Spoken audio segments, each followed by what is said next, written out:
August 4th, I'm now going to call the Wednesday, August 4th, 2021 meeting of the Norfolk County Commissioners to order.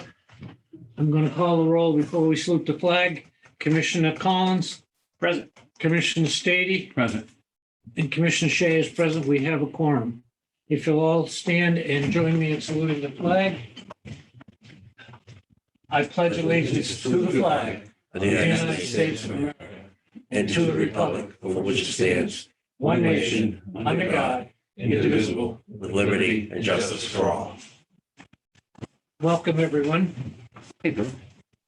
On Thursday, March 12, 2020, Governor Charles Baker issued an order suspending certain provisions of the open meeting law, General Law, Chapter 38, Section 20. That order was effective immediately and until it is rescinded or the state of emergency is terminated. On Wednesday, June 16th, 2021, by action of the legislature, that order was extended until April 4th, 2021. April 1st. April 1st, 2021. I'm sorry. 2022, right? Yep. Yes. Thank you. We have the luxury of Zoom, and today we have a full board here in person, so we have the luxury of both. Thank you very much. Item 1 and 2 are taken care of. Number 3 is I need a motion to go into executive session. I'll make the motion. Relative. Motion for an executive session pursuant to Master Law, Chapter 30A, Section 21, subsection A, subsection 3, to discuss strategy with respect to pending litigation matters and pursuant to Master Law, Chapter 30A, Section 21A, subsection 6, to consider the purchase, exchange, or value of real property located in the county. I'll second that motion. Okay, a motion is made and seconded. I'm going to take a roll call vote and mention that it is our intention to return after executive session for the remaining parts of the agenda. On the executive session, Commissioner Collins, Yes. Commissioner Stady, Yes, sir. and Chairman Shea votes yes. We're going to go into executive session. What we have with us also today is Attorney Scott Lopez, the county counsel on this matter. Okay. Well, we'll start, John. But Yeah, sure. Okay, Wait a minute. we're in executive session. Hello, Scott. Hey, Scott. Scott, how's your wife doing? What that is. No. Yes, the green paper's the Yeah. one, though. So we sign those as like the executive office. Right. But Mike does that, right? Right. Who's this clerk though? I can't recognize his That's name. Brian Roach, second assistant. Walter's off this week. Okay. He was here a little while ago. Okay, You- thank If you. you see him, you'll know him. Okay, I must know him then. Yeah. Then I could recognize the Brian signature. Roach. Okay, thank you. Thank you. He's been around quite a Okay. while. Good. All right, those are all signed. Predates me. All right, great. Thank you. Okay. It's back to the wall. See the door. No, that works. Okay, thank you. We're back in regular session for our Wednesday, August 4th, 2021 County I was Commissioners supposed to meeting. wait for anybody? Do you want to wait for John? I do want to wait for, well, actually, I want to wait for John, but I want to wait for Phil more importantly. Hi, Joe. Okay. Hey, Joe. Nice to see you. Let's see. Where's Phil? Okay, Hey, here Phil, we how you go. doing? Good. Okay, we're all here. We're back in regular session for our Wednesday, August 4th, 2021 meeting of Norfolk County Commissioners. We're going to do personnel matters next. We have several, most are pretty straightforward, and we'll attack them as they're presented here. Item number 4, Mr. personnel. Chairman, I move the consideration. following notice of resignation for the Norfolk County Agricultural School, resignation of Janet Ammondown of Walpole, Mass., as substitute instructor. On notice of resignation of Ruth Brown as substitute instructor, and notice of resignation of Dawn Martins of Norwood. Janet Ruth Brown of Franklin and Dawn Martins of Norwood as a 184-day adjustment counselor. The first two, the effective date is 7/29/21, and the resignation of Dawn Martins would be effective on 8/27/21. So moved. Second. All in favor on the above notice of resignations at the school? All in favor? Aye. It is a vote. Next one is Continue. number, Yep. on the top of the second page. Yes, sir. I move the following. Notice of resignation of John McGrath of Walpole substitute instructor, effective date 7/29/21. The resignation of Kathleen Watson of Walpole, substitute instructor, effective 7/30/21. Notice of termination for Anthony Principe of Rehoboth, Mass. As interim special education instructor, effective 8/27/21.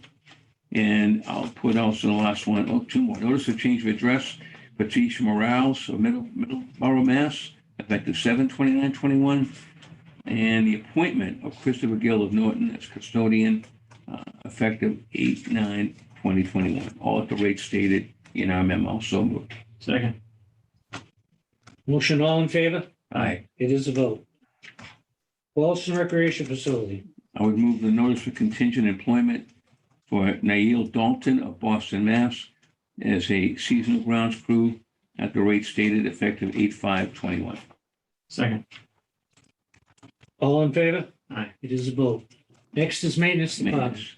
I'd move the notice for contingent employment for James P. Regan of Braintree as temporary plumber at the rate stated. This replaced John Donovan, effective 8/9/21. Second. I have a question on James Regan. Do we have the blue paper?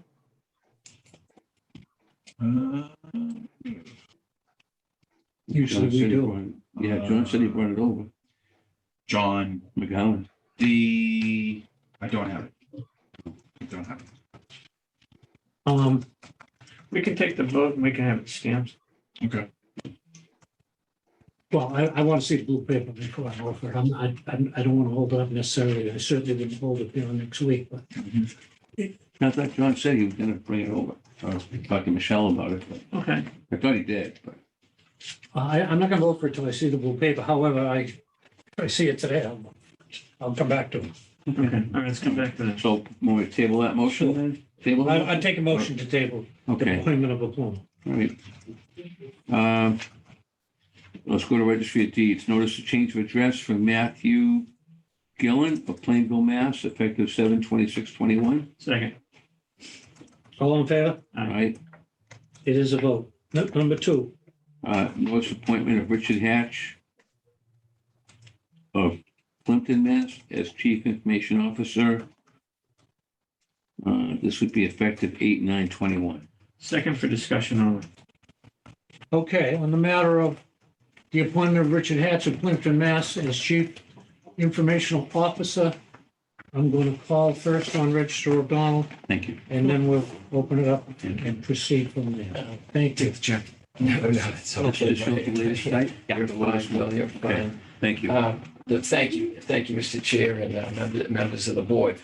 First of all, on behalf of the staff of the Registry of Deeds, and certainly the people that use, depend on the technology and the services at the registry, we do seek resolution of this. And the Registry of Deeds does not have a chief information officer as we speak. And so, to me, the time is now to just resolve the matter by signing the blue personnel paper that's in front of me. And I know there's a history to it, but it solves the problem now. And then whatever happens in the future happens.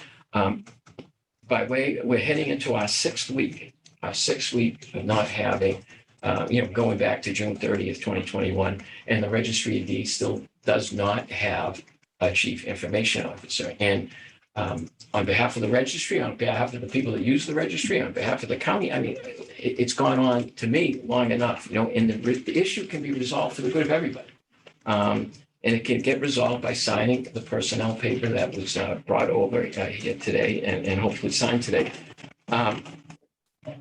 There's question of benefits. I'm not a benefit expert, but to me, signing the paper today that was presented ends all the whatever questions are going on relative to benefits. So clearly, the registry CIO designee has not accepted the position with this quote temporary full-time vote. And, again, I don't mean to be disrespectful. I think full-time employees throughout the county, I think they deserve benefits, and I think they do get benefits. And I'm not singling anybody out, but there are positions that have been hired in June that are getting benefits. So, again, I can't get into the designee's head. I can understand it. But what I'm saying is other positions have gotten full-time benefits. No offense to John, he's been a great addition here, but he got full-time benefits. We all get full-time benefits. The superintendent of the school that got hired for July 1st got benefits or opportunity for benefits. The nurse who got hired in June is not starting until August. She has opportunity for benefits. So it just solves the problem. There's no question of what the benefits are in the papers that are before you today. It just removes that issue off the table. And again, I know I said it the last time, I don't know how the registry chief information officer position got linked up with the Abrahams report. But signing this personnel paper as presented doesn't stop the Abrahams report and doesn't stop you from acting on the Abrahams report. So again, it just, whatever's in, I don't know what's in the Abrahams report. I just spoke to the person on July 20th for the first time. But you can sign this paper and then do whatever happens. And believe me, this started back in June. It was like, oh, the Abrahams report is coming out in 2 weeks. And here we are, 6 weeks almost into it, and we don't have a report. I know the last time here I presented the inter-systems report. And again, I presented it because the assessment was done timely. It was done in July. Inter-systems are experts in IT, in the IT world, and they know about the county operations. And again, I believe that was one of the reasons we kind of moved forward to a solution. And the last time was there were two things I'd like to highlight in this. One finding was at present, the registry of deeds in the IT area is understaffed. And to quote, it said, immediately a new on-site registry CIO should be brought in. This would, quote, would alleviate the current understaffing situation and help ensure the registry operations continue smoothly and without incident. So if we sign the personnel paper as submitted, it just is the best way to get a registry chief information officer in place. Whatever happens in the future, happens in the future. And to me, it resolves all disputes, including the lawsuit. It resolves that. So hopefully you just, hopefully you just can sign or see fit to sign based on just resolving this for the good of a lot of things. Signing the paper today that was presented in front of you, but thank you. Thank you, Registrar O'Donnell. Commissioners, I'm going to open this up for any comments. It's properly before us. I do have a comment, but I'll wait till the end. Commissioner Stady? Yes, thank you, Mr. Chairman. Well, Registrar, good comments, as always, well received. I think the thing about the benefits is getting a more clearer to me as a new member of the board, though. The benefits, for example, there is a salary which is commensurate with what you had suggested. So we are offering the position at the same rate of pay, compensation. As far as retirement, understanding is that he would be, if he took the job, entitled to the right to buy back any pension or service once he became a permanent employee. So he wouldn't lose that per se. The medical benefit, I believe, is available now, right? Correct. I think Yes. under Obamacare, Obamacare kind of trumps over what we had in our own bylaws, which you may or may not be aware of, Mr. O'Donnell. So the person would have medical benefits. And I think the only thing that perhaps is still difficult for us to kind of maybe find a resolution on would be the actual vacation.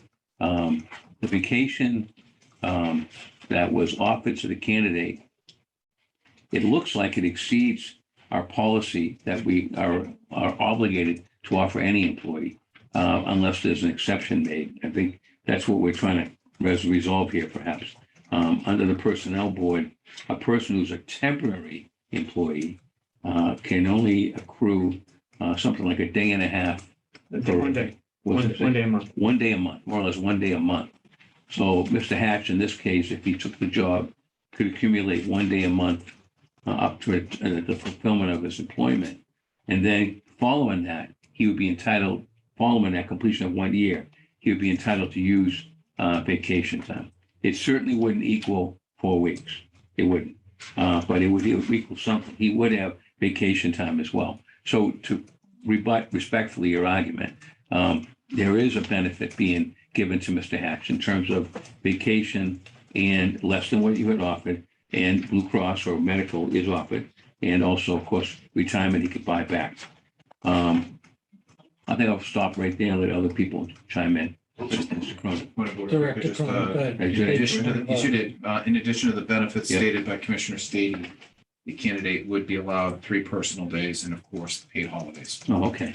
Added on, thank you. I was wondering about that. Okay, good. He does get that as a temporary person. Yes, sir. Okay. So like Christmas or things like that nature. 12 months. All right, I think they're listed out in, right. we added one this year. I'm all set. Commissioner. Okay. Okay. I'm going to read a statement that I've been working with, and I have a few other additional remarks that are brought to my attention as I've been listening to Commissioner Stady. Today is the third time that Registrar O'Donnell has requested this board to approve a hiring of Richard Hatch as a full-time permanent county employee. The first time I considered this personnel request was on June 30th, 2021. I noted that the county was approaching the end of a lengthy project by the Abrahams Group on recommended improvements to the county's operation. It was noted by Commissioner Stady that the Abrahams Group analysis could assist the county in budgeting process for fiscal year 2023. After the discussion ended, a vote to approve the hiring of Richard Hatch was made, seconded, and by a vote of 2-1 was denied. On July 21st, 2021, Registrar O'Donnell requested this board to approve the hiring of Richard Hatch as a full-time permanent county employee for the second time. At the July 21st, 2021 meeting, a motion was made to approve the hiring of Richard Hatch as a full-time temporary employee for the reason that the commissioners were awaiting the Abrahams Group report on county operations, and said temporary status to conclude on and before June 30th, 2022.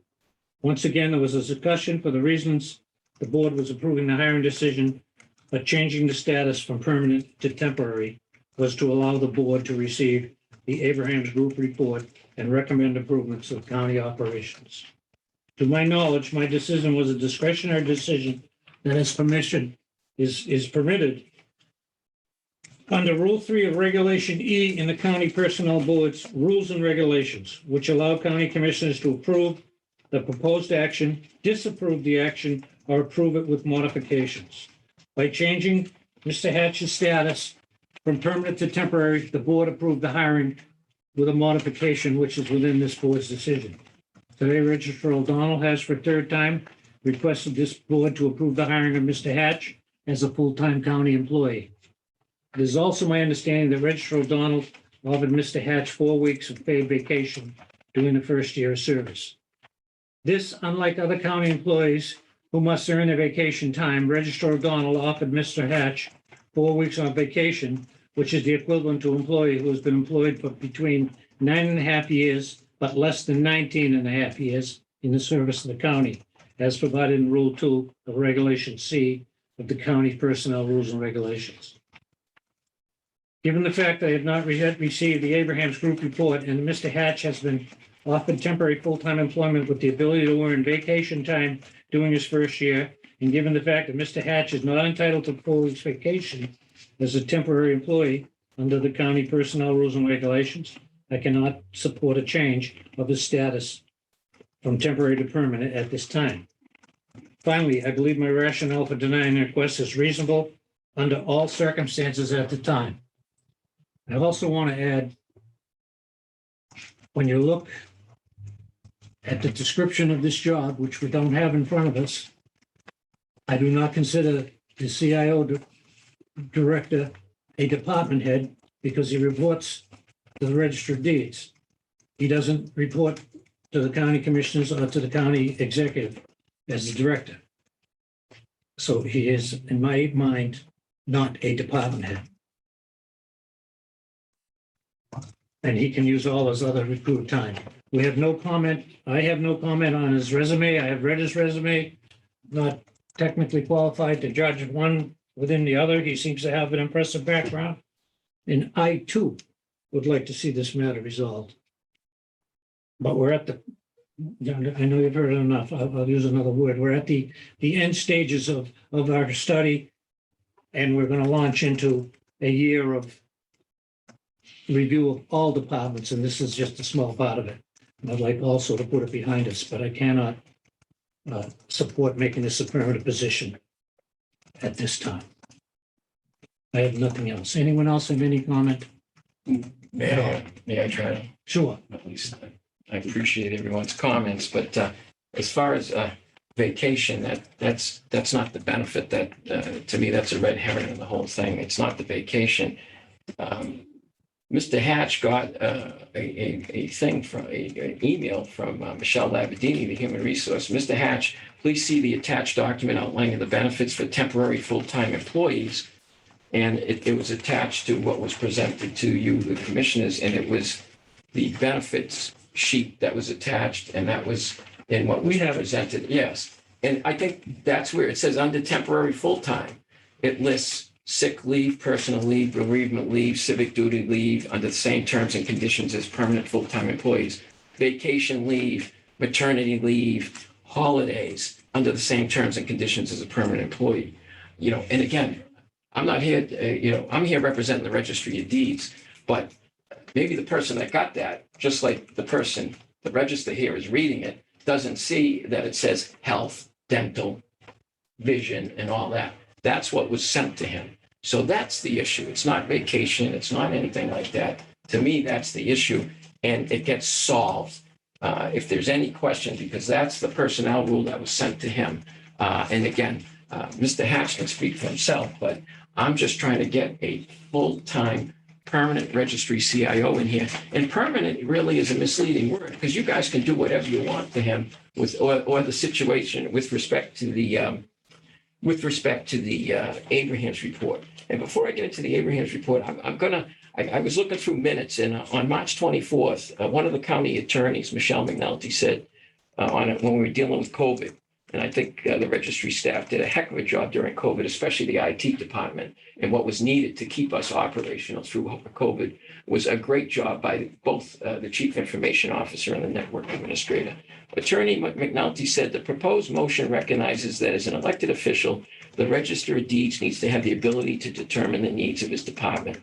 I'm not saying, I have to come in here and deal with you, but if you could just follow that advice as a department head, I'm saying we need a permanent registry chief information officer. And if you want to do whatever you want to the through the Abraham's report, you can. And there's been suggestions by some, and to me, they again are distractions. Some people were saying that other people could step in and do it. And I want to read from Jim Limby, who retired, and people retire. And just like other people have replaced retired people, the Registry of Deeds is trying to replace someone that retired. Jim Limby wrote this, after the June 30th meeting, where certain statements were made that anyone could kind of come in and carry the day.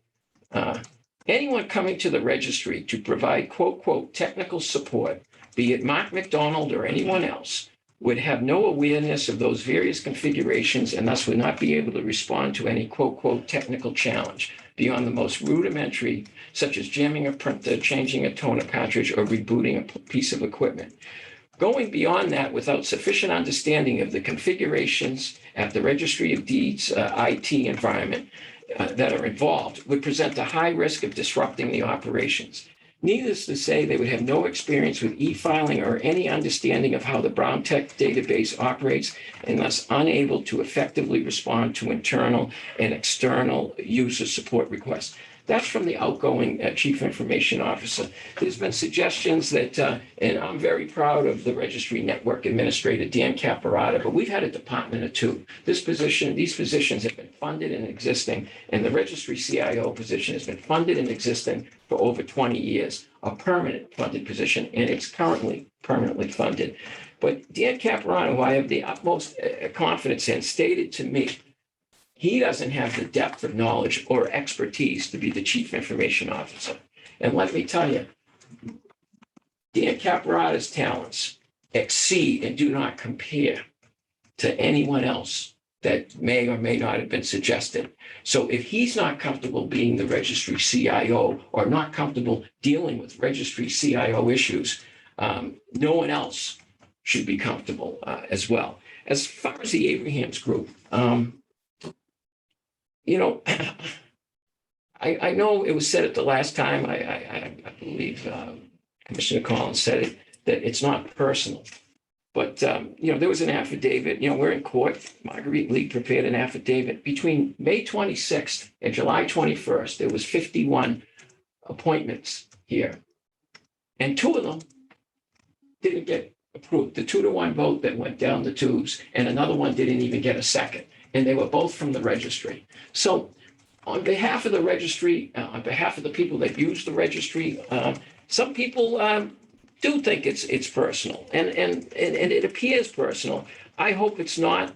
But I'll tell you what, when it comes to the Abrahams report, on June 30th, Commissioner Collins said the report would be done in a couple of weeks. Well, it wasn't done. And again, it's a recommendation. I mean, I hope it's going to get vetted and all that. Where I have an issue is I didn't get spoken to by Mr. Mark Abrahams until July 20th. And the vote on the chief information officer was already taken on June 30th. And finally, I had my meeting, and Mr. Abrahams was not the most forthcoming when asking the question. Because every time I said, why do you think the registry chief information officer shouldn't be filled? He said, I don't speak for the commissioners. And I said, I'm not asking you to speak for the commissioners. I'm asking you to speak for yourself. And he wouldn't answer the question. So again, I don't know how the chief information officer got tied up with some Abrahams report. Because, you know, if other people know what the report says, that's great, because I don't know. And Mr. Abrahams has been working on these issues since August. And he decides to speak to us on July 20th. And I got to say, why does the Aggie school get treated differently? If we're looking at the Abrahams report, I look at all the papers that were signed from the Aggie school, and you know, supposedly, you know, there was a deficit, a structural deficit of 300 to 500,000 at the Aggie school. In the October minutes of the Aggie school, October 2020, only 3 months into fiscal year 21, there was a statement in there that there was a $150,000 shortfall. So if the Abrahams report is supposed to, and they're school experts, they're not IT experts. Let's put that on the table. Their Ballywick has been schools. If they're looking at the Aggie school and the financial stuff, why isn't that used as a halt to the Aggie school? Now, I'm not begrudging the Aggie school, but you know what? Let's be fair. You know, if you follow the same logic, none of the papers at the Aggie school, they should have at least gotten more scrutiny than they did. They all get signed. And the chief information officer didn't get signed. And there were issues. Are you talking about the special ed person? That I'm particular talking one? that We there did were- carve out an exception, which was necessary because by law, certain IEPs must be prepared, and we put it back at a lawsuit against us if we had done that. Well, we don't, you know, I get it. There's a lot of lawsuits flying around the county, and you don't want any more. As I recall on that vote, because it was argued by a couple of people that person was an essential employee. I have no issues with that. Probably the person was an essential employee, but the registry chief information officer is essential as well. There was a nurse. You signed papers in June for the nurse, and the nurse isn't starting until August 30th. You didn't sign the papers for the registry CIO in June. Let me tell you, it's an important position. And if you look at other We're people, arguing, you know, listen, you know where I stand. I took a position which was not carried by the board. I appreciate respectfully. it. I But appreciate it. my position had been all along that the Abrahams report was going to be used as an adjunct to help us in making deliberations moving forward. All right. But we're offering this man a job. I'm struggling with your reasoning a little bit, just a little bit. And I mean this respectfully, William. We're offering a man a compensation of the regular pay he was going to get. And then you're saying to me, after I made my statement, that benefits is not the issue. Well, No. if benefits, let me finish for a second, Council. I thought you said benefits is not the issue. And I found out today, and I should have read more material, that the person would get benefits. And so are we splitting hairs? I mean, the person will have a job. He's going to be in that position, which will be good for all of us. And then hopefully when the Abraham report comes out and we have time sufficiently to vet it, which I want to do, all of us want to do, we can make a better determination. He may end up being permanent. He may be transitioned from temporary to permanent. You're assuming that we just feel that, I'm having trouble following your argument a little bit. Well, the first thing is you brought up vacation. Vacation isn't the issue. And again, Michelle Labadini, the human resource person, sent him this personnel paper. And you could see by getting this, Yeah. it does not say health, dental, and vision. And maybe it's all sorted. Okay. But to me, the argument, to me, the benefit thing, to me, benefits are important. I think all working people deserve benefits. So we clarified And- that, though. well, We have clarified. Haven't we today at least clarified that? Well, Would you at least admit that? Stipulate that? We clarified it. would you stipulate that the registry permanent papers are not the same benefits as the temporary full-time that you voted? Would you stipulate to that? Well, but this way, if he gets a permanent Yeah. position, our bylaw, I think, tells me he can't get 4 weeks.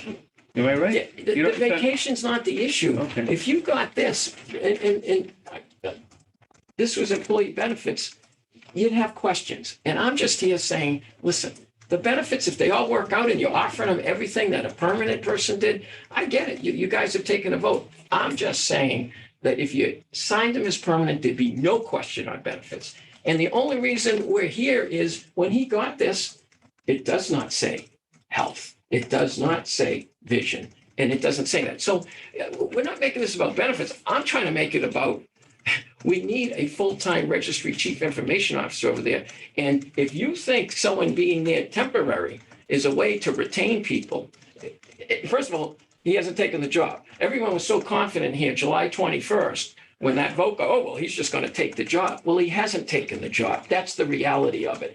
I am here, and some people go, why are you going over there? You're always begging them.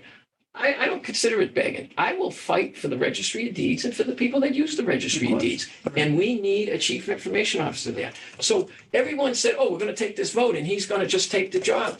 That was July 21st. But And consistent. he hasn't taken But the job. I think you're missing the point a little bit too. And you're blinded by your emotion a little bit, if I may say that. All right? I prefer passion. Yeah, you have a great passion. You've got to respect that. We all do. I think the thing we all learned about the blue papers, more or less, was that henceforth, moving forward, we should go temporary. I think we had said that. Many of our appointments were going to be temporary until this Abraham report came out. And once it's out, we're going to have a clearer picture of what we're going to be doing. But you didn't. I think they tuned it in for maintenance. The first Removed time that temporary. was done respectfully was Yeah. the registry CIO. Mhm. I've been around the county a long time, so has Commissioner Collins. I don't ever remember a paper coming over permanently that suddenly was turned temporary. After that decision, you have done it, probably because to make it look like the registry isn't being singled out. But to me, it had never been done, to my knowledge, until we put it in for a registry chief information Mr. officer. Cronin would like to say a few things. All right, The I'm chair. going to recognize Director The chair. Cronin. Thank you, Mr. Chairman. Respectfully, Mr. O'Donnell, to defend Ms. Labadini, is there something about her conversation with Mr. Hatch that was ambiguous to him when she explained all the healthcare benefits to him? Respectfully, that would be hearsay. I don't know what the conversation is. All I know is I got this email. I, in the spirit of transparency, I attached it to this. Sure. So I wouldn't read it as an attack. I mean, if you can, I don't know what Okay. was said. During the And- conversation, all well- the healthcare benefits were explained to him and also some information from your office relative to the healthcare benefits Well. were shared with him. Yes, we got a letter, we got a thing back when that vote got taken. Mhm. But I could see, if I'm an employee, Mr. Hatch, please see the attached document outlining the benefits for temporary full-time employees. So respectfully, where does it say health, dental on the sheet that he signed? It was. Health, dental, it was in- vision. It was in the phone call that they had. A phone call, but it's not in this. I'm not going to get into what's going on between the office and there, but I'm just saying, that was the email, and those benefits aren't written, are they, John? They're not in your exhibit. We explained as This was the Commissioner- exhibit that He's talking. Commissioner Stady just mentioned that the American Care Act from 2016 overrides the 1988 policies that you're holding in your hand. Actually, Healthcare Billy, benefits if I covered, may add. and that was explained to Mr. And Hatch. there's an email from Michelle Labadini to Kristen in your office dated, I think it's July 21, July 22, saying Mr. Hatch will be eligible for health, dental, vision, through Norfolk County. He'll also be eligible for sick leave, personal leave, civic duty leave, Correct. and vacation leave after 1 year of continuous service. So I think this kind of clears up that, I think. I attached that email to this request because that came, you can see, July 21st, Right, after the court situation. right. And then this email that was also attached and sent over here as part of the request, this is dated July 28th. So, yeah, I mean, you can't say what's listed here is the same as what's written. And I'm not going to get into I don't know what the conversations are. To be honest with you, I just want to solve the thing and get With respect from an administrative perspective, Mr. Hatch is ready to go. He has a full employment packet with benefits. As far as our handbook goes, that matter's been clarified. Michelle explained all that to him. So it's upon you to hire him at this point, or not. And then Maybe it's upon the person to try to accept it too. Why don't we start there? Okay? you're absolutely And, right. Takes two. Okay. And, fine, I can see where it's going. You've kind of go where it goes. I got to ask you something. We're saying the registry isn't being singled out. I believe the registry has been singled out because this temporary, permanent, full-time, temporary, full-time has never been, to my knowledge, voted on. And you did it. And you didn't do it. You did it with a court date coming. Probably got some advice. I respect it. It's moving it in the right direction. I just came over here hoping this would totally resolve everything, resolve the court case, resolve everything. But my last point I'm going to make on the registry being singled out, there was the other paper,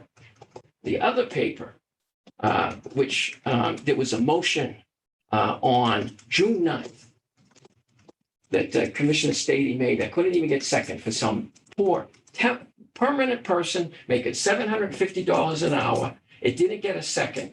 Yet the Aggie School appointments that day, over $10,000 a week were approved in appointments then. That person didn't get appointed on the 9th because the motion was, well, let's make it effective July 1st because we have this freeze. It didn't even get a second.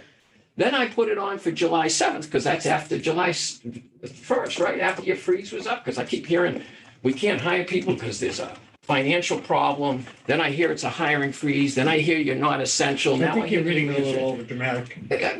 Please, Reg. Yeah, well, Because, again, I'm going to ask, except in the last 5 weeks, name anything that this board and the board before this, and I can't speak for before that, hasn't signed that's come out. well, from the this is what I'm registry getting of to. deeds. Come on. Brunel, those papers were on July 9th. And if you remembered, I thanked the commissioners. They approved papers on May 26th. The person didn't take the job. We were just substituting Ms. Brunel in to start on June 14th. Well, the reason I'm bringing it up, Mr. Chairman, is you tabled those papers to April to today, August 4th. I don't even see them on the agenda. What papers? Decima. Brunel. I don't know the names. Well- I just had a question about a paper. We've been holding the maintenance for the same We reason. did promote. And the department head has been letting us know he's unhappy. Ms. Hatch? Oh, no, actually. Well, I know you could Who was we did make a promotion. We approved made that. several. This was a hire. Yeah, this was on, you can look at your July 7th motion. Again, by history, I put it on for June 9th. And it again, Commissioner Stady, thank you. We tried to resolve it. I agreed with the motion, like, oh, okay, if there's a hiring freeze, because I wasn't sure what the vote was on June 2nd. We did it on July 1st. Okay, it didn't get a second. But on July 7th, I presented it again. And right here on the July 7th minutes, a motion was made to table that paper till August 4th, 2021. Notice of appointment of Decima Benell of Medway. And all I'm saying is, if you're saying the registry isn't being singled out, I mean, come on, the paper's not even on. So We haven't filled 3 jobs in the maintenance department. Same Correct. They're currently, scenario, not the I same can't jobs, of speak to course. the One is on there today. Temporary. We don't have the paperwork. I'm not going to sign it till we have everything and in that's your order. prerogative. It's a lesson learned. Do we have the Every- paperwork on this individual? yes, I got it. Well, The other- we will go back to it, but I wasn't going to sign it The 3 maintenance off the top workers of are my head currently without posted. seeing it. No, I understand that, and that's your Well, prerogative, but It's it not wasn't a- on the agenda today. The 3 maintenance workers, Commissioner, are currently posted on Indeed. as temporary full-time. But the plumber has come forward because we posted prior. Yes, and he's also positioned as temporary full-time. Is this blue I don't want to paper? talk about the plumber Yeah, until we're yeah. through Oh, with the good. registry, Okay. really. All right, we do have the But I blue will paper. talk about it All right, today. good. That's good. This is, Yeah. to your point earlier, Oh. Mr. Chairman, this is the blue paper on the plumber that you asked for earlier. I don't want to talk about it while I'm talking about the I registry. understand. I think, Okay. well, Mr. Chairman, if I may speak, myself personally, and I think perhaps the board, we all would like to solve this. There is so much more that we could be spending time on. We have many, many, many endeavors, not that yours, I'm not trying to minimize yours. You do a good job. You're valuable to us. We know the revenue that your work has generated for us. Greatly appreciated, greatly appreciated. And but the court cases and all these other things that are draining us, and we don't need that kind of stuff. I think you got to look at the total picture and where we were and where we are now. To me, there's progress here. We're offering a job. He's going to get a good salary. He will have some benefits. He, as outlined and we've discussed, he will have the right to buy back a pension, retirement. And again, the possibility, I don't know I really don't know what's going to happen. I have not seen the Abraham report. We're looking forward to having it come out in a month or two, perhaps by the fall. We may look at this a whole different way. And this person, if he does a bang up job and gets in there, he may prove to all of us, hey, this guy's indispensable. We don't want to let him go. I mean, we have to look at the big picture here. I think we're being a little bit short-sighted. I understand, respect your arguments. I do. But I think at this point, the course has been set for us to go with a temporary position and put him in there as soon as possible. And I do say that with the best, most respect I can to give you. That's where I am today. Okay, is there any other discussion on the matter of the appointment of Richard Hatch from Plimpton, Mass. as the Chief Information Officer? Do we have a motion? So the motion was made and seconded. Is this as a permanent, or is this again the appointment we already had made? Didn't we already make this appointment? Yeah. It was a motion to consider the personnel paper. Okay. Correct. As presented. And it was made and seconded for discussion. There was discussion over it. Take a vote on the motion? Sure. On the motion, I'm going to take a roll call vote. Commissioner Stady, I'm going to defer to Commissioner Collins. No. So this is for the permanent position, not the position we already offered this. Temporary position is still available. Correct. I'm voting no to All the right. permanent position. With regret, I'm going to say no. and I'll say no. It's unanimous today. We're not going to make an appointment of anyone as Chief Information Officer. 3-0. Thank you. That concludes that matter. Okay, still under personnel. I've been handed the paper for James P. Regan of Braintree, Mass. to become a temporary plumber. Rate 19-3 at our maintenance department. Papers have been submitted for John McGowan to replace John Donovan, who recently retired this summer. I need a motion. I have one comment on it and looking at it. Okay. I would move notice of contingent employment. Mhm. Is that the correct terminology? we I use? think so, for two reasons, but go ahead now. For James P. Regan of Braintree as temporary plumber at the rate stated, replacing Mr. Donovan, and that would be effective 8/9/21. Okay. Joe, if you wanted to talk about it, I'll second it for discussion. Okay, I intend to support this. He is a licensed plumber in the Commonwealth. He has extensive background dating back to 1984 as a licensed plumber. In addition to working for the town of Norwell in the water department, he worked for two South Shore companies as a plumber, and most recently for the town of Braintree as a temporary plumber.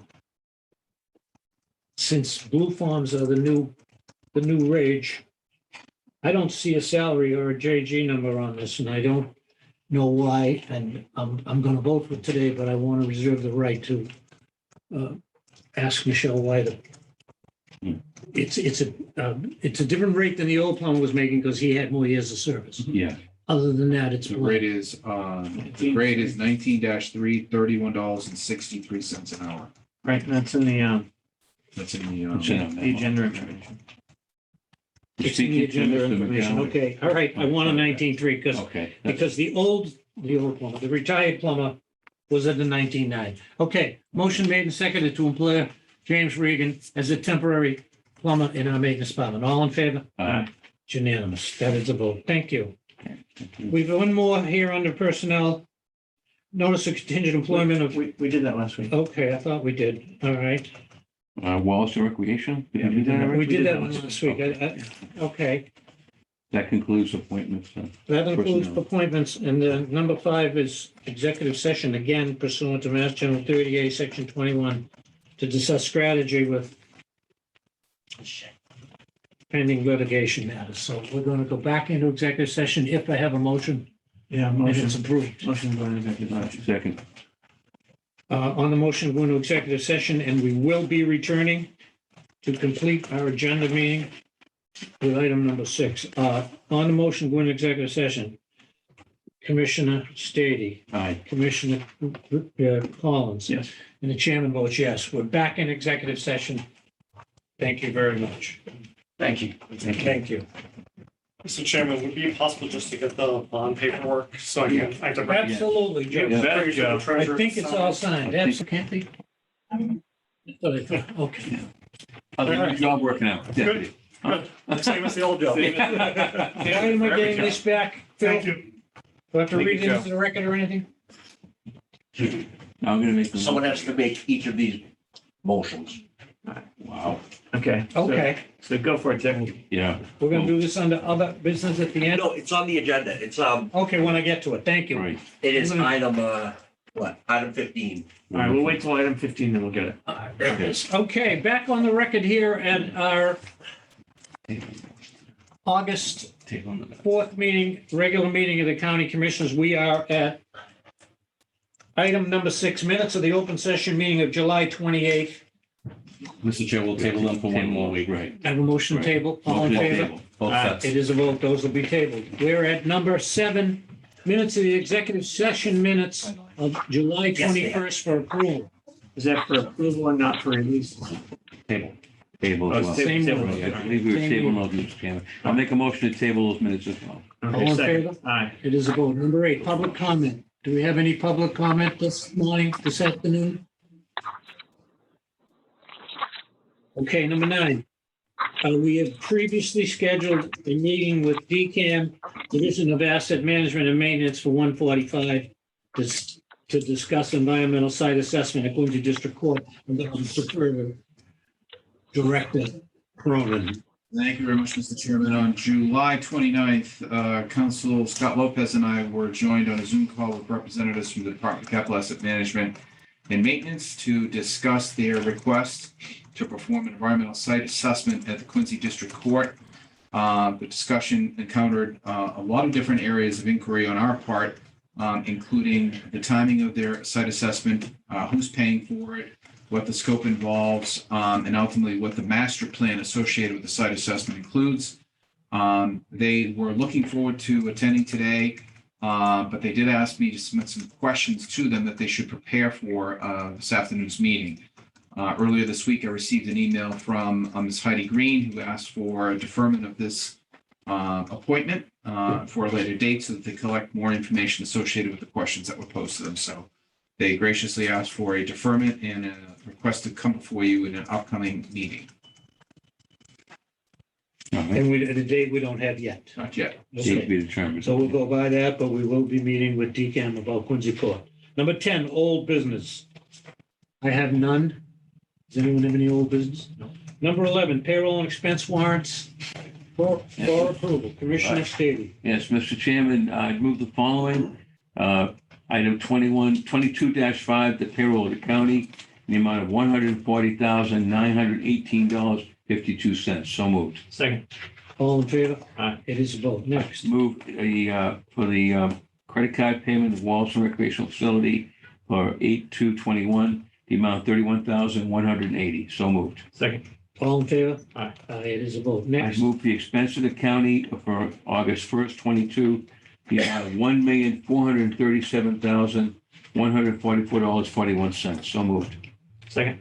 All in favor? Aye. It is a vote. And lastly, I'd move the expense for the school, item 22-22, the amount of $102,454.83. So moved. Second. All in favor? Aye. It is a vote. Number 12, we have no bid openings today, no bid openings. Number 13, no contract awards today. No, sir. Number 14, fiscal year 20, schedule of costs to service court facility audit report. This will be, Director Cronin. this will be done through you, Mr. Chairman, by Mr. Phil Eintosky. Let me grab it out of the packet here. Take your time. So this is the results of the scheduled cost of service court facilities audit that I spoke to back in March when we submitted it. So over 2 or 3 weeks in, I believe it was late April, early May, I sat with the trial court auditor and they asked for backup on numerous items, and you will see the results of their audit. So out of the total submission of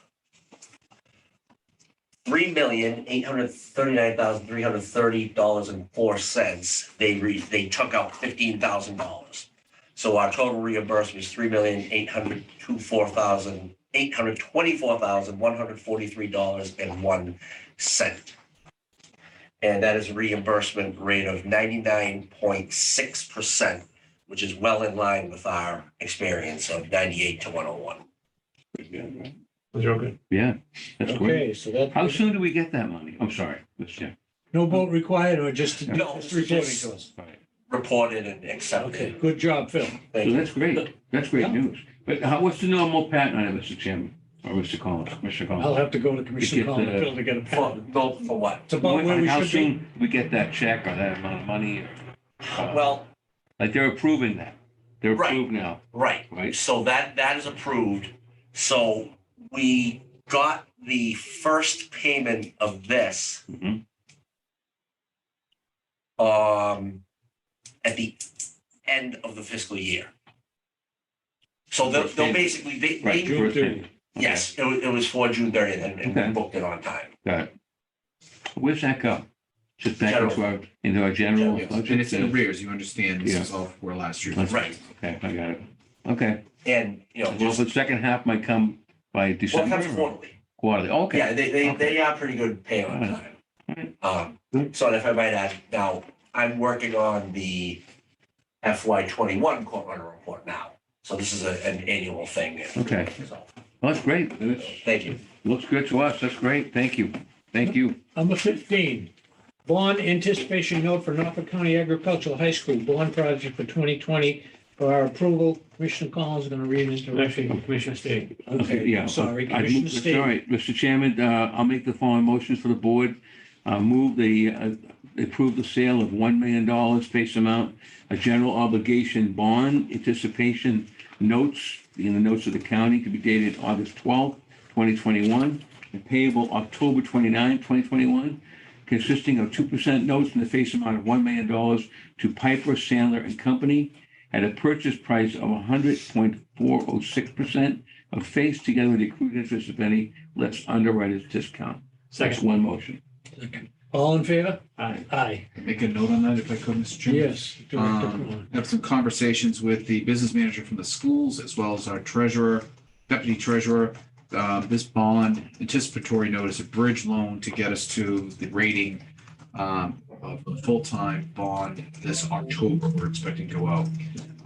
One of the things that I'm keeping an eye on is the impact that the borrowing has on our surplus. I think I've mentioned to this board, I'm looking to use a portion of our surplus to help relieve a portion of the school's debt.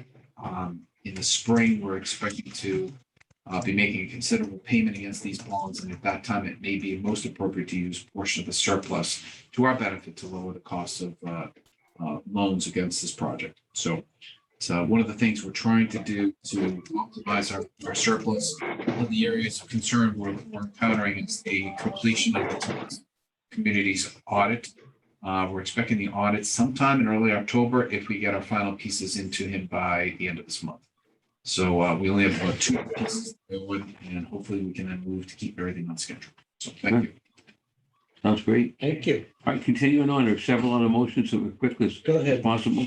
I move in connection with the marketing and sale of the notes the preparation and distribution of a notice of sale and preliminary official statement dated July 23rd of this year, and a final official statement dated July 29th of this year, each in such form as may be approved by the county treasurer, be hereby ratified, confirmed, approved, and adopted. So Second. moved. Second. All in favor? Aye. Thank you. Next. Move, third motion, that the consent of the financial advisor bidding for the notes and executed prior to the bidding for the notes is hereby confirmed. Second. All in favor? Aye. It is a vote. Fourth motion, that the county treasurer and the county commissioners be and hereby are authorized to execute and deliver a significant events disclosure undertaking in compliance with SEC Rule 15C2-12 in such form as may be approved by bond counsel to the county, which undertaking shall be incorporated by reference in the notes for the benefit of the holders of the notes from time to time. So moved. Second. All in favor? Aye. It is unanimous. And I Thank you. believe this is the last motion. Move that each member of the county commissioners, the county clerk, and the county treasurer be and hereby are authorized to take any and all such actions and execute and deliver such certificates, receipts, or other documents as may be determined by them or any of them to be necessary and convenient to carry into effect the provisions of the foregoing votes. Second. All in favor? Aye. It is a vote. I don't believe I have to move the last paragraph, do I? Doesn't say vote. Can I see what it says? It just says I further certify the votes. No, that's from the clerk. Yeah. Thank you. That concludes that, concludes the matter on the Thanks, All right. bond anticipation note for agricultural high school. It's good. Number 16, annual performance evaluation policy for non-union employees. This is the first reading. I'm going to call on Director Cronin. Thank you, Mr. Chairman. I hope in your packets you have a copy of a form that I've collaborated with our Human Resources Director, Michelle Abedini, on. I want to give her high praise. for It is, pulling- it is here. Yes, you're holding it. This form is a kind of a collaboration involving our collective experience, both in the private sector where Michelle came from, as well as my public. This form would be used for non-union personnel, annual performance reviews. It would be against a meeting scheduled 3 times a year, once with the employee, typically in July, to set the goals associated with their performance. Meet sometime halfway through the fiscal year in January to review the performance against it. Then in July, issue the annual and final review. The second page of the form indicates that the employee and the collaborating supervisor or manager will work together to identify goals.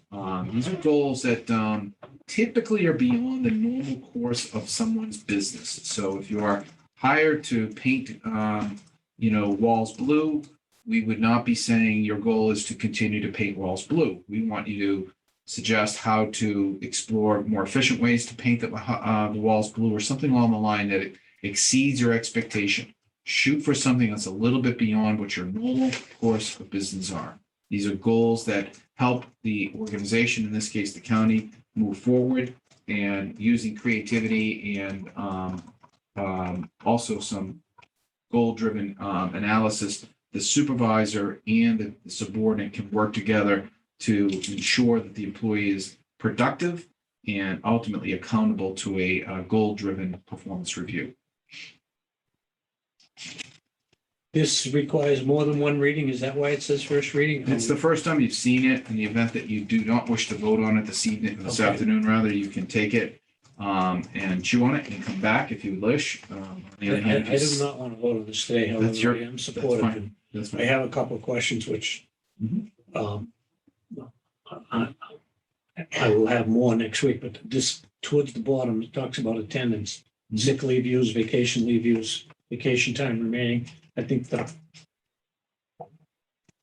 one statement is worth its weight in gold. We, as you all know, we're having trouble getting our arms around, and it's for a lot of reasons. Mainly, we have a lot of career employees that have a lot of years of service and they got a lot of time. And it's very, very hard to corral. We went through this in April. But it'll help us with forecasting. It'll help us with budgeting more than anything else. Because, if we have that dark day that 3 supervisors come out in the same department and leave at the same time, it's a big payout and, they deserve it.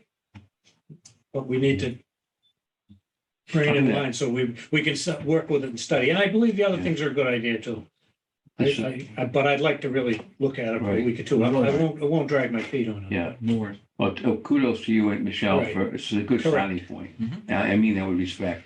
I'm gonna put my former teacher hat on though, a little bit. You may recall, I told you I spent years finishing up as a director, and part of my job was to evaluate teachers and staff.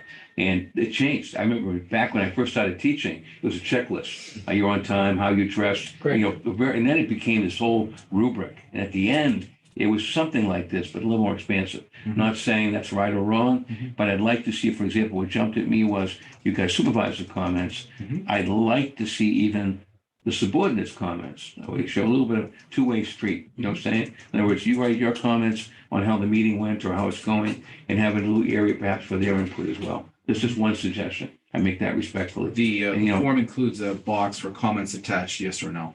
And I might have missed that 'cause I just got this. Okay, where is that now, John? It's under section A, section B, at the bottom of each box. Okay. Oh, comments attached. Okay. All right. So the person can make comments as a result of the meeting. Okay, terrific. I've got a couple of ideas. Maybe I'll share with you I later. love them. Yeah, Okay, bring them just up. give you a little couple of tweaks, Absolutely. but no, overall it looks good. It's a good starting point. I think it's great, especially the I do too. attendance and things like that. It's a great thing. Would this have to be negotiated? No, We do this? I believe I stated if I failed to do so, this is non-union personnel. sir. Okay, So non-union. it's Okay. pretty much. department heads. Okay. No, it's great. Sounds good. They'll All right, well, they'll definitely luckily direction get to go. two of them. Definitely a direction to go. Yeah, eastward Yeah. two. Yeah. Yeah. But Good. we have a motion to continue this till a later date. Right. So moved. All in favor? All right. Okay. You have, See do you have see a you in timetable September. You'd like to get it wrapped up on? July 1st. What? Well, typically you start the review process in July, so the longer we Okay. wait, the little less awkward or applicable. So I'd like to wrap it up within the month of August. Oh, So okay. we're not too far from the relevance of a 12-month review. Right. Okay. So say September. Or something. Today's 3, next week is 10, 17 I'm not here. Can we continue until August 24th? Yeah. Is any objection? You okay with that? How's that, Mr. Yeah. Director? All right. You are out potentially that day. Oh, yeah. But Yeah. August 24th? Yeah, you want Week to, after that. how about the first meet in September? that'll work. The first. meet. Okay, oh, Mr. yeah, Chairman. potentially, but I don't think I'm, I don't know. Okay. I'm trying to- First week in I September. think it's 9. I think. All right. Okay, I got a couple of, Scan is it? I can try to send you a couple of things at a time. So I gotta dig them out, but that's just ideas. It's good. It's good stuff. Okay, moving right along. All right. 16. Number 17, RSVP volunteer recognized drive event update, Robert Pearson. Robert, I see you there. How about an update, Robert?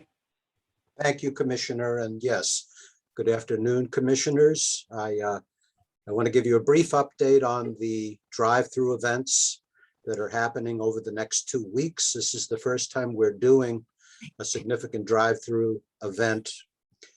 We look forward to returning to indoor at Lantana's, hopefully next year, though. One never does know. We have a total of 102 volunteers that are going to be coming to our drive-throughs.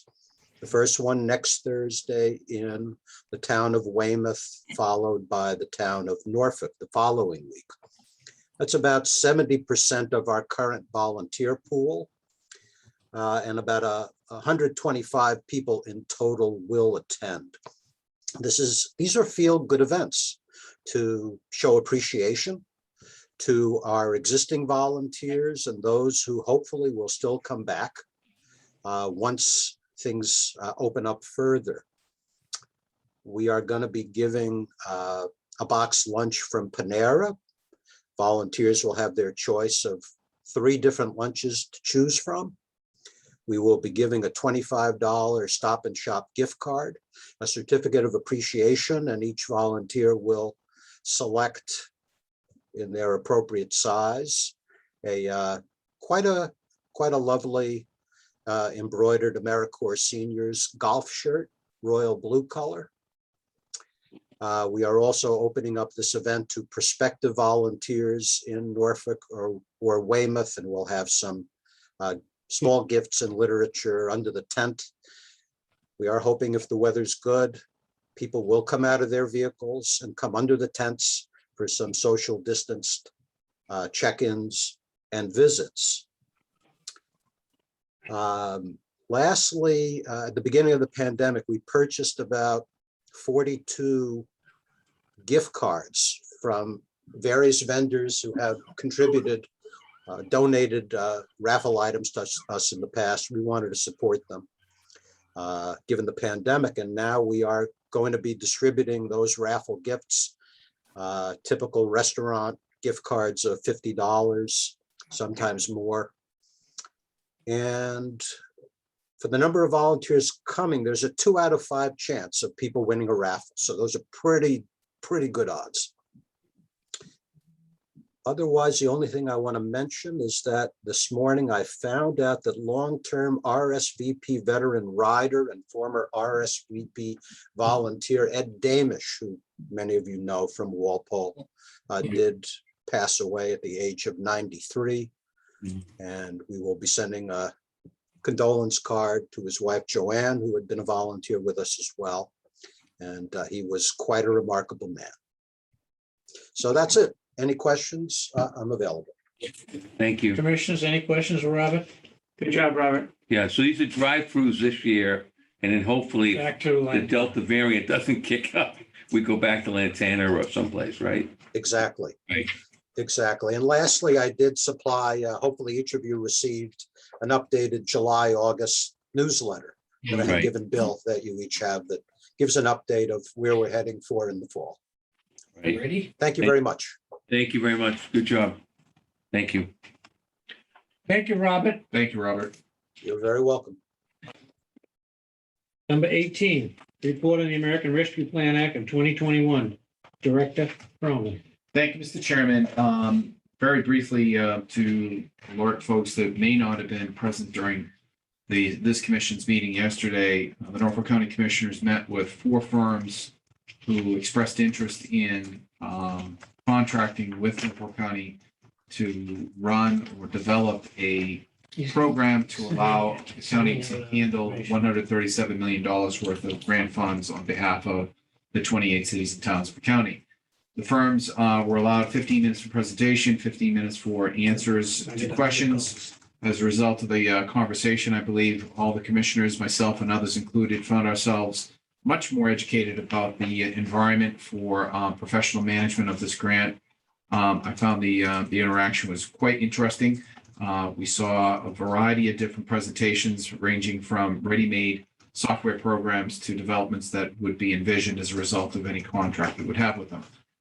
Overall, the county, I believe, through the commissioner's efforts, will be facing a decision to select one or any of those firms associated with that process yesterday within the next week or two. This afternoon, I heard from Plymouth County Treasurer Tom O'Brien, who wanted to pass along a couple of factors. Number one, he had a meeting with his vendor today, I believe, and they are making great strides to have their portal tool up and running by the end of August. He's very optimistic that they will be ready to go, moving money sometime in September. He will have some associated updates for each of you at tomorrow's Tri-County meeting when the 3 counties get together, the agricultural school, to hear about his update, his plans for developing a similar program for Plymouth County. So overall, I think we're achieving some of the milestones we set forth relative to the American Rescue Plan Act for Norfolk County. With your permission, Mr. Chairman, I would like to advance the idea that the commissioners acknowledge or vote on a virtual town hall meeting with all Norfolk County stakeholders on Monday, August 23rd. The stakeholders would include the advisory board for Norfolk County, any town managers, town administrators, or select board persons that wish to attend.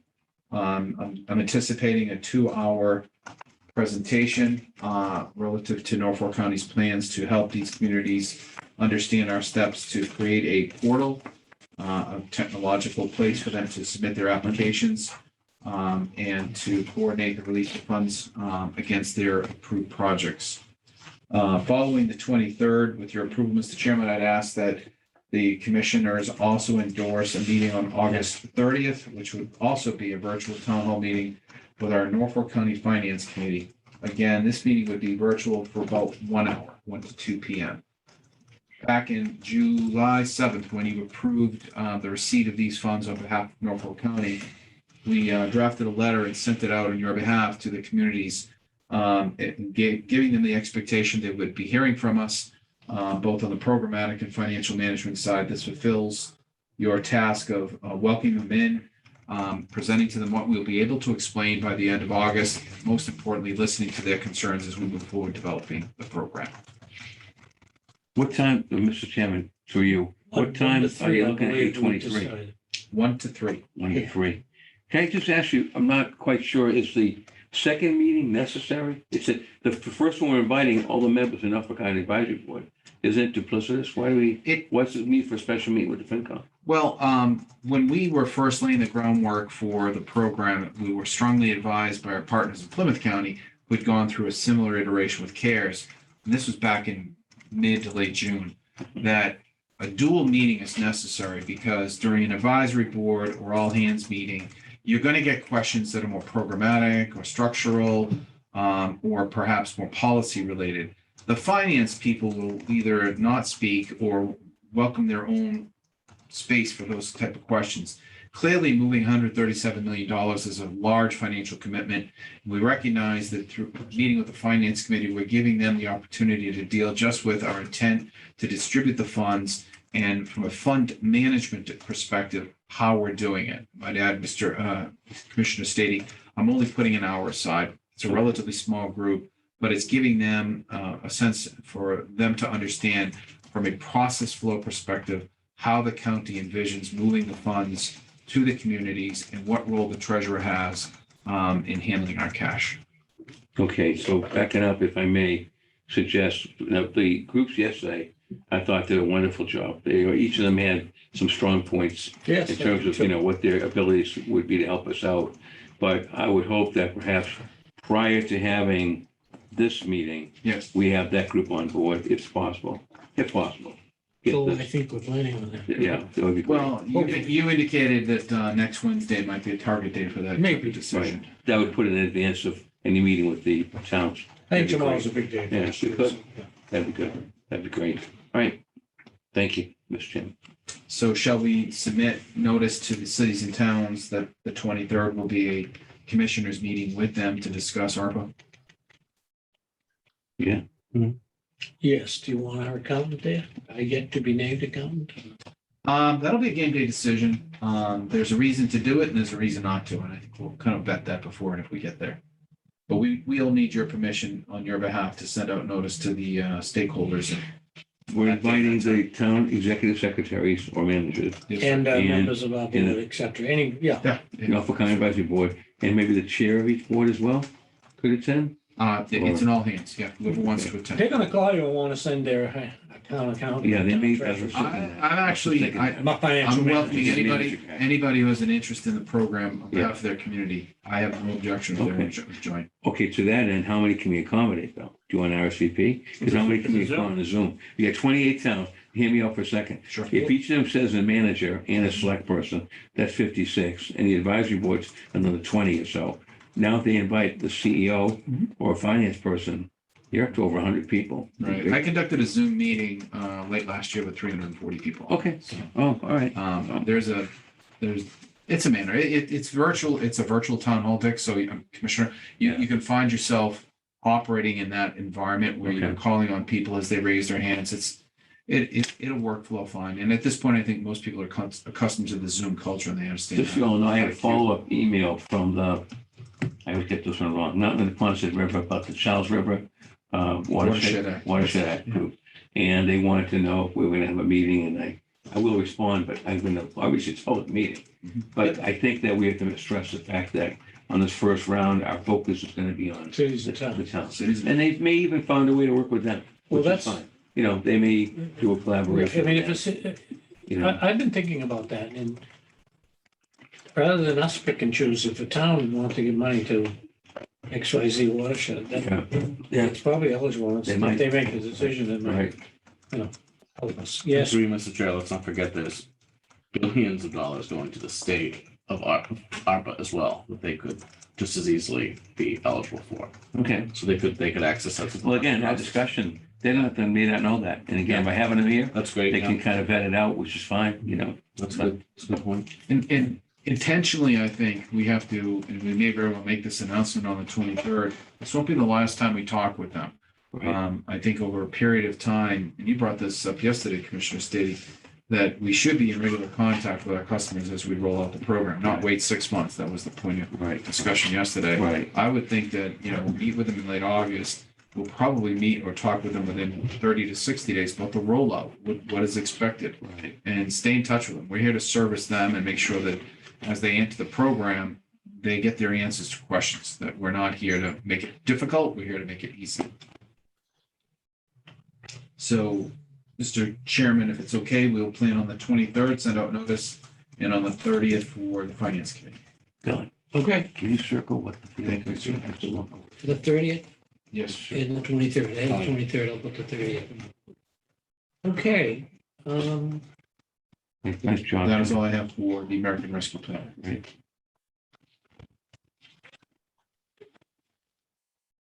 County Director report. Next report. Report of the county director. Thank you, Mr. Chairman. Earlier, when the register was in, I made a note, but just to emphasize, the county has posted 3 custodian positions on Indeed.com. These 3 positions are temporary full-time positions, previously noted. Thank you. Also wanted to call attention, we've already dealt with it, but the county today signed off on a bond anticipatory note associated with the school building assistance The other girl program. didn't answer the phone. They didn't answer the phone. I don't know why. I got him. That's Tony. I recognize the voice. What was he, what's the call here? He wasn't muted, that's all. It was what? He wasn't muted. He is now. Oh, okay. Thank you. The Abrahams Group continues its work feverishly, I might add. All of us have been collaborating as asked by Mr. Abrahams. The department heads have weighed in, contributed feedback to him in the task of completing his work. I spoke with Mr. Abrahams, and with the commissioner's indulgence, due to the breadth and depth of what he's presenting, we thought it would be most sensible that he present his plan in 2 phases. Phase 1 would be on August 11th as originally envisioned. This would include an executive summary, a discussion about the financial procedures that they have drafted, very first ones in the history of Norfolk County, as well as the capital plan and forecasting tools that they've developed as well. That particular meeting will easily take 2 hours, just listening to their feedback, developing any answers to questions you may have as well. There's a lot of information associated, especially with the financial procedures. I believe you said it was a 36-page document. Following that, we thought that presenting the operational staffing analysis, the best practices piece, and the other remaining deliverables would follow sometime in early September, approximately 1 month later. Give you enough time to assess and process what he's delivering. I have no objection to it. And I think it'll give you all a better sense of presence to understand what he's giving you. If he had to put everything into one box, it would easily be a 4-hour meeting. And I don't think that would be preferable. We want to space it out, give you the time to digest the information, and then move with it throughout the fiscal year as you deem fit. So are you talking about a separate meeting in addition to our weekly meeting, or making it part of You it? mean next Wednesday? We're talking about next Wednesday would be the first meeting for the Abrahams Group. We will try to keep your agenda as light as Oh, okay. possible Okay. so that it doesn't really interfere with a lot of other business. Okay. Okay. And then in early September, around the middle of September, given the Jewish holiday schedules, we'll pulse the next meeting. Do we envision putting the whole thing together after that and then giving it out to the advisory board and Yes, in the season time? yes. Posting on our I think the website. first advisory board meeting, Mr. Chairman, is usually in 29th. September as well. Yeah. Later in Yes. the month, right? I actually had that on my agenda. Oh. To your point, Mr. Yeah. Commissioner, I spoke with Joe Reardon and tentatively, we're looking at September 29th as an Okay, advisory. good. I think we could get it ready. Okay. All right, that'd be good. So it works well in sequence. And Yeah. I'll get you a schedule for September. Great, very good, shortly. thank you. 15 minutes a week. Um, Yeah.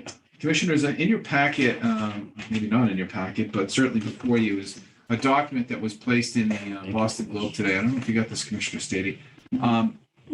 As we deal with a pandemic that still is very much in our midst, I thought I'd draw attention to some news reports that are emerging relative to the spread of COVID in Massachusetts. The article that I printed out today seems to indicate that the Center for Disease Controls are recommending mask wearing in counties where the Delta variant and other forms of the COVID variant are running high and above trend. Those particular guidelines have not yet been adopted by the state Department of Public Health. The governor has shown a reluctance to embrace a county-based mask wearing mandate. The matter obviously affects all of us as we have gone through over a year of COVID management and social distancing rules. I just wanted to call your attention to the fact that given the trend of the variant, the start of school shortly, we will likely hear a lot more about mask wearing, additional social distancing, perhaps increasing caseloads associated with the variant. But I didn't want to lose sight of the fact that we're keeping an eye on it. I've got a couple of employees who I've spoken to about this. They have their own concerns. They have personal issues that affect their health and the health of their families. And I'm obviously encouraging them to do what they need to do relative to their needs. But at this time, I'm not making any recommendations, but I guess I'm putting up the yellow flag that things are trending. And we see the CDC taking steps. The state has not done so yet. But as fall approaches, school starts, things may change. So I didn't want to take my eye off that ball. Thank you. No action at this time. Yeah. This afternoon, I also want to introduce an item to you. Register O'Donnell had sent over a request to transfer $40,000 from his printing budget to his legal budget. I paused on this. I just want to announce it to you that I intend to speak to Register O'Donnell over the next week about this. It's a large sum of money coming from a funding stream of about $145,000. Bringing out that amount of money at this early in the fiscal year, barely 1 month in, is a troublesome sign to me.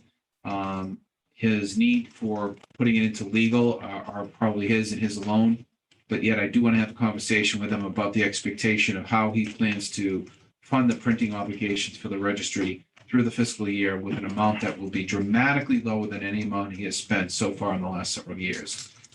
In short, I think he's putting himself in a tough financial box, and I want to make sure he has a way to understand the implications of that decision.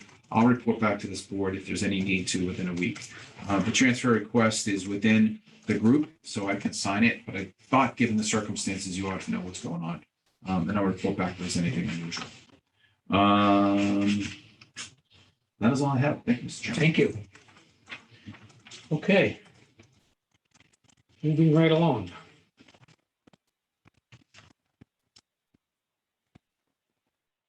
I believe that we're at our last item, and I do have two additional items that I did not anticipate. One is we've had a request from HBO to once again use our parking lot at the Registry of Deeds on August 28th for 24 hours. Last time this was done was several months ago, Bill. Through Mr. Chairman, yeah, they're looking at August 18th. The county commissioners approved the use of this in May. They would like to have the exact same arrangement. You charge them $2,000. They would like to do so again with the same contract, the same spaces utilized. I reached out to John McGowan. He said they had no problem. He and I will be looking for the food tent when they are here on the 18th, if you guys approve this. And also did reach out to the registry, play phone tag with. Make sure you let the registry. Marguerite, and spoke to her out here just to let them be aware it is a Wednesday, the 18th of August. They were very happy. The young woman, Tiffany Kinder, who I spoke to with the area that we were able to give them, they're shooting up on Marsh Street, I believe. It's a HBO documentary on Julia Child, which I'm excited to see. And they hope to come back for further times throughout that, maybe into the fall. So I believe all told, they were looking at 6 or 7 days of shooting in the square. So this would just be to approve for a second time with the exact same contract and the exact same fee charge. Okay, any comments, commissioners? I might add that this money goes into the general fund. Correct. Couple of comments real quick, Sure. if I may, Mr. Chairman, through you. So how much of the parking lot do they take? They don't take the whole. It's the farthest back. They take The it. Dedham Insurance Section. Company. Yep. And I seem to recall that we had a request by someone else to use the parking lot. for a couple of times. Norfolk and Down. Right, that's not conflicting with this. That is right? not, that's the next month. Okay, that's the next one. And if Right, they, they're having their annual meeting and Right, they're okay. fixing their building and they, Okay. and if they come back to us in September, we have that on the calendar to make sure that they we don't. don't charge Norfolk and Down Returns Company. Correct. We do Is charge that- HBO or anyone's making movies. Yeah, Norfolk and Dedham is for 2 hours for an event. This is a 24-hour. They'll drop the trucks off the night before. Do we have it? Never mind. No, that's fine. I'm fine. Okay, I'm fine. all right, we'll instruct, Do you need a vote or something like that, or just, there's no contract? It will be, there would be the same as last time. I'd recommend a vote, please. All right, I'll make a motion to allow HBO and their associates connected with the filming of Julia, permission to utilize a portion of the parking lot located behind the Registry of Deeds building on the date of Wednesday, August 18th, for time not to exceed 24 hours. second. All in favor of allowing HBO to use our parking lot on August 18th, not to exceed 24 hours. All in favor? Aye. Thank you. And then if you could amend the motion to include the fact that the funds would go to the general fund. Oh, yeah, that's right. That put the fee in there? I did not.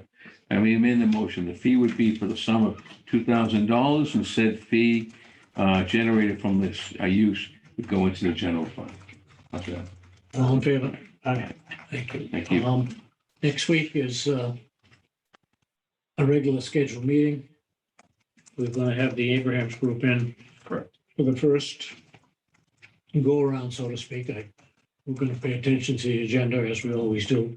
I might add that I did receive a call from the school board, Lauren Siemens, our secretary at the school, relative to potentially convening the agricultural school trust board of trustees, of which we're all members, at the end of our next week's meeting, or not a joint meeting, a separate meeting, because three of us are already here.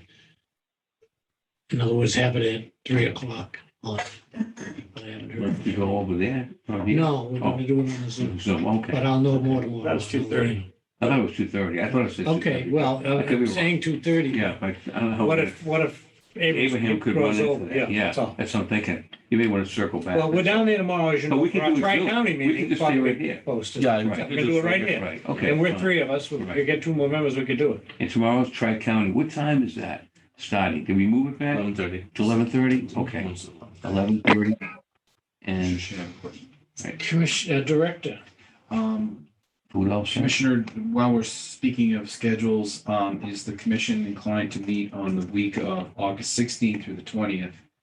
I believe you're out of the country that week, and I wasn't sure if the other county commissioners would be meeting as well. I'm fine with taking a week. I am too. There's a lot of things we need to catch up on. A lot. So following August 11th. You could have permission to use my stamp as well too. Oh, If anything needs to be stamped that week. Yeah, same thing. okay, great. Then the August 11th meeting, we will see you again on the 23rd, which will be the virtual Right. Monday. That sounds wonderful. Look forward to it. okay, I have no All right. further items. Do we have a motion to adjourn? So moved, Mr. Chairman. All in favor? Aye. All right. This meeting is adjourned Thank you, at everyone. 3:10 PM. Thank you very much.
Take the L.